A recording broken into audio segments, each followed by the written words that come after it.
Friends, आज हम discuss करने वाले हैं एल्किल हैलाइड के बारे में। एल्किल हैलाइड केमिस्ट्री का जो ऑर्गेनिक केमिस्ट्री का जो पार्ट है वो हेलो एल्केन या हेलोरीन चैप्टर से स्टार्ट होता है। तो जिसमें हम सबसे पहले एल्किल हैलाइड या हेलो एल्केन के बारे में बात करेंगे और इसके बाद हम अलग सेपरेट इसके लिए एक लेक्चर लेंगे हेलोरीन के लिए। तो अभी हम जो सीरीज स्टार्ट करने वाले हैं वो है एल्किल हैलाइड। चलिए शुरू करते हैं। जैसे कि नाम से ही पता चल रहा है कि एल्किल हैलाइड, एल्किल मतलब एक कोई एल्किल समूह है और उसके साथ कोई हैलाइड। जो वर्ग 17 के जो तत्व होते हैं उनको हम हैलोजन कहते हैं, जिसमें आता है क्लोरीन, ब्रोमीन, आयोडीन, फ्लोरीन। ये सारे जो तत्व हैं, एक रेडियो एक्टिव तत्व भी है। ये सारे जो तत्व हैं ये आते हैं वर्ग 17 में। और अगर इनके साथ कोई एक एल्किल समूह, मान लीजिए कोई एल्केन है, एल्केन में अगर एक हाइड्रोजन विस्थापित हो जाए तो एक बॉन्ड खाली रह जाता है। इस तरीके से मिलता है हमको एक एल्किल समूह। तो अगर किसी एल्किल समूह में किसी हैलाइड अगर जुड़ जाए तो हमको प्राप्त होगा एक एल्किल हैलाइड। तो अगर डेफिनेशन देखें तो डेफिनेशन के हिसाब से वे होगी जो हाइड्रोकार्बन के हाइड्रोजन परमाणुओं की हैलोजन द्वारा प्रतिस्थापन के फलस्वरूप प्राप्त होते हैं वो एल्किल हैलाइड कहलाते हैं। जैसे ये एक R है, ये एल्किल हैलाइड को प्रदर्शित कर रहा है और यहाँ पे H हाइड्रोजन। अगर RH मान लीजिए CH3H है और इसके H है और इससे हाइड्रोजन का प्रतिस्थापन हो रहा है किसी हैलोजन परमाणु से और ये बन जा रहा है CH3X। तो ये जो यौगिक हमको प्राप्त हुआ ये है एल्किल हैलाइड। एल्किल हैलाइड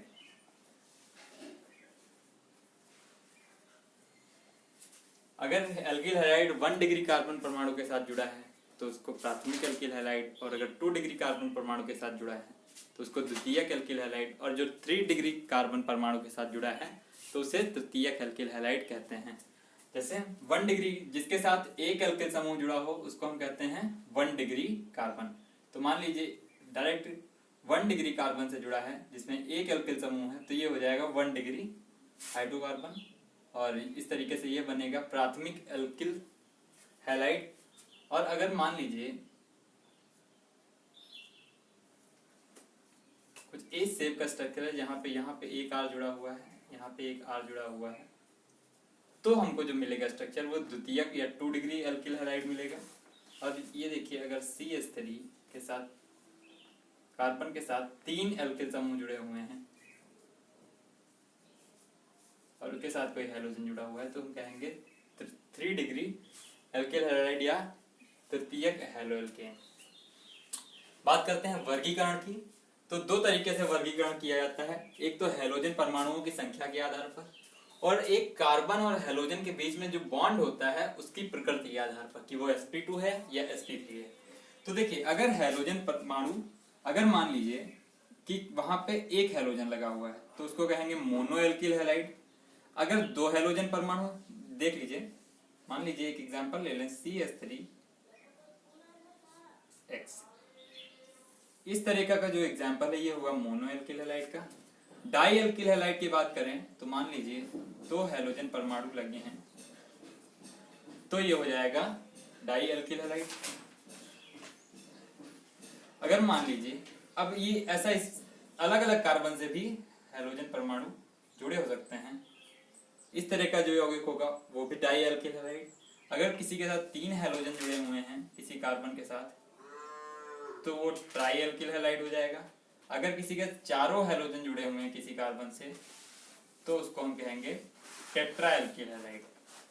या इसी तरीके से आगे पॉली एल्किल हैलाइड, आगे इसी तरह बढ़ते जाते हैं तो हैलोजन की जैसे संख्या बढ़ती जाती है पॉली एल्किल हैलाइड बनते जाते हैं।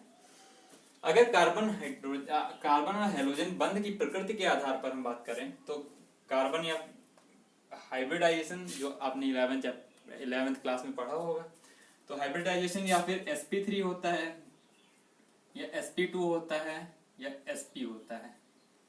जो s कक्षक है और p कक्षक के आपस में ओवरलैपिंग के बाद जो बनते हैं स्ट्रक्चर वो हाइब्रिड स्ट्रक्चर कहलाते हैं।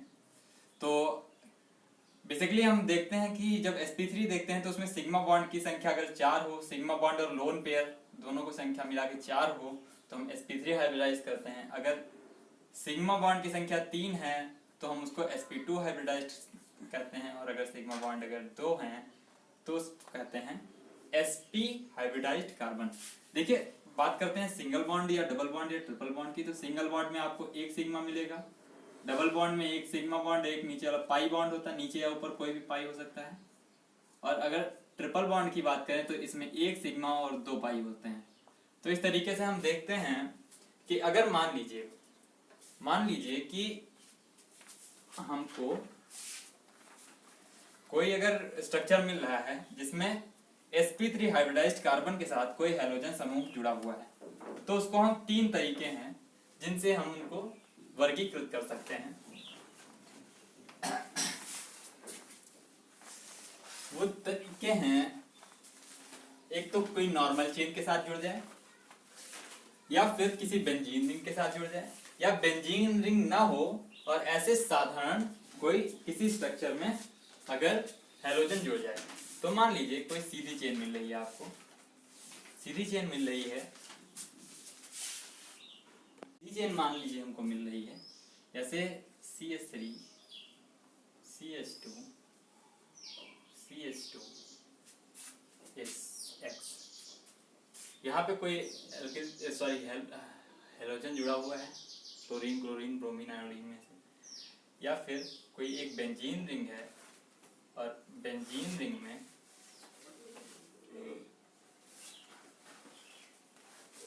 इस तरीके से कोई हैलोजन जुड़ा हुआ है। अब बेंजीन रिंग अगर नहीं है, ऐसे सिंपल कोई रिंग है और उसमें अगर एक हैलोजन जुड़ा हुआ है, तो मान लीजिए ये वाला कार्बन sp3 है, तो यहाँ पे डायरेक्ट कोई कार्बन जुड़ा हुआ है। तो ये है sp3 हाइब्रिडाइज्ड। sp3 निकालने के लिए देखिए हमने आपको बताया कि जो सिग्मा बॉन्ड है, सिग्मा बॉन्ड की संख्या 4 होनी चाहिए, मतलब सिंगल बॉन्ड 4 होने चाहिए आपके पास।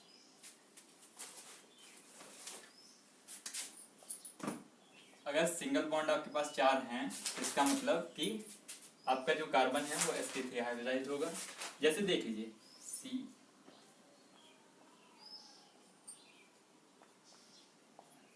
CH4 था, एक हाइड्रोजन निकल गया इसमें से, CH3 बचा।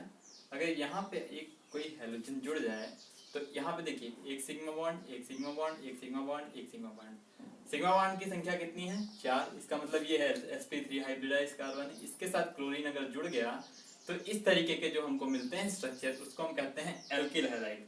एल्किल हैलाइड या हैलो एल्केन कहते हैं हमको। तो ये हमको जो स्ट्रक्चर प्राप्त हुए इनको हम कहेंगे एल्किल हैलाइड।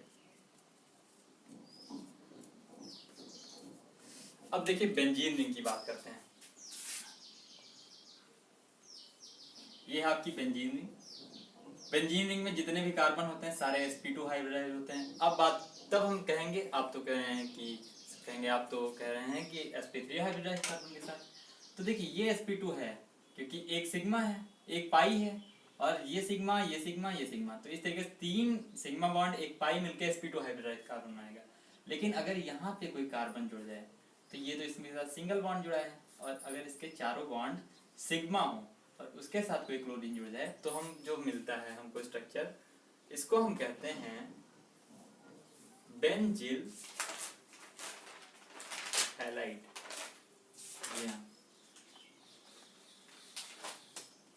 और अगर मान लीजिए कोई सिंपल स्ट्रक्चर है, अगर बेंजीन रिंग नहीं है, तो यहाँ पे देख लीजिए पीछे एक H जुड़ा है जो अंडरस्टूड है। तो 1 2 3 4 इस कार्बन के कितने बॉन्ड हो गए? 4, चारों सिग्मा है। तो इस तरीके से जो हमको मिला वो डायरेक्ट हैलोजन यहाँ से जुड़ा हुआ है, इस वजह से इसको कहेंगे हम एलिलिक हैलाइड। तो आपने देखा कि sp3 के हिसाब से हम 3 भागों में डिवाइड करते हैं मुख्यतः, haloalkane, benzyl halide, allylic halide. अब हम बात करते हैं sp2 संकलित अगर हाइब्रिडाइज कार्बन है उसके हिसाब से कार्बन को अगर हम डिवाइड करें तो कैसे डिवाइड कर सकते हैं। अगर कार्बन sp2 हाइब्रिडाइज है तो 2 तरीके से स्ट्रक्चर बन सकते हैं, या फिर इस तरीके का स्ट्रक्चर हो जिसमें एक बेंजीन रिंग प्रेजेंट हो और उससे डायरेक्ट अगर हैलोजन जुड़ जाए। मान लीजिए एक बेंजीन रिंग हम बनाते हैं और बेंजीन रिंग में हम सीधे स्ट्रक्चर एक क्लोरीन जोड़ देते हैं, क्लोरोबेंजीन बन गया, सिंपल। दूसरा स्ट्रक्चर उस तरीके से है, मान लीजिए कोई बेंजीन रिंग नहीं है बट साइक्लिक कंपाउंड है, उसके साथ sp2 हाइब्रिडाइज्ड कार्बन से जुड़ा है, मतलब एक सिग्मा बॉन्ड है, सॉरी 3 सिग्मा बॉन्ड है, एक पाई बॉन्ड है, और इस तरीके से जो स्ट्रक्चर मिला वो हमको मिलेगा। ये जो है इसको हम कहते हैं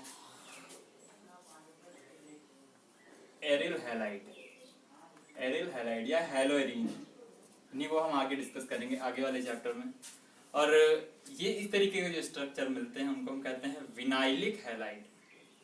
अब कहेंगे विनाइल हैलाइड, अब कहेंगे क्या सिंगल बॉन्ड जो आप डबल बॉन्ड होते हैं ऐसे नॉर्मल स्ट्रक्चर में उनको क्या कहते हैं, तो वो भी विनाइलिक हैलाइड ही हैं। जैसे मान लीजिए C double bond C CH2CH, ये sp2 हाइब्रिडाइज्ड कार्बन है, एक पाई एक सिग्मा, ये भी सिग्मा बॉन्ड से जुड़ा हुआ है, ये भी सिग्मा, तो 3 सिग्मा एक पाई, ये sp2 हाइब्रिडाइज्ड कार्बन है, उसके साथ अगर क्लोरीन जुड़ा है तो ये एक विनाइलिक कंपाउंड है। तो इस तरीके से हमने आज जाना कि जो एल्किल हैलाइड हैं उनका वर्गीकरण कैसे करते हैं, एल्किल हैलाइड की परिभाषा क्या होता है। अगर आपको हैलोएल्केन चैप्टर पढ़ना है तो आपको कुछ टॉपिक हैं वो आने चाहिए, जैसे समअवयवता है, कार्बन की प्रकृति कैसी है, हाइब्रिडाइजेशन, इफेक्ट, इन सब चीज़ों के बारे में आपको बेसिक नॉलेज होनी चाहिए। अगर इन सब की नॉलेज नहीं है तो आप 11th की इंट्रोडक्शन ऑफ ऑर्गेनिक कंपाउंड, ये एक चैप्टर है, उसमें 11th क्लास से पढ़ सकते हैं। अगर आपको ये लेक्चर पसंद आया है तो आप इस लेक्चर को लाइक कर दीजिए, सब्सक्राइब कर दीजिए और हमारे चैनल को सब्सक्राइब करिए, और वीडियो को अगर अच्छी लगे तो शेयर कर दीजिएगा। धन्यवाद।